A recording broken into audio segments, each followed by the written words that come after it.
Hello everyone, welcome to Kanen Coffee. Here we have a Pavoni Aeropico espresso machine. Now for this machine we did a tune-up. We replaced the gaskets from the piston, the gaskets from the side glass, the gaskets from the steam one, as well as the gaskets from the tank noob and the group head.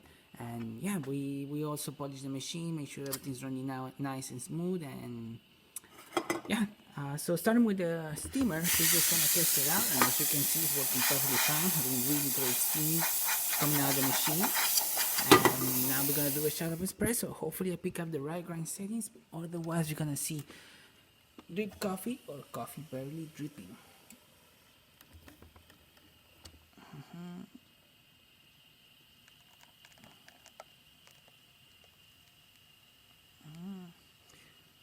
Fortunately, that was a really good shot of espresso. It can probably be a little bit more finer to get more extra crema.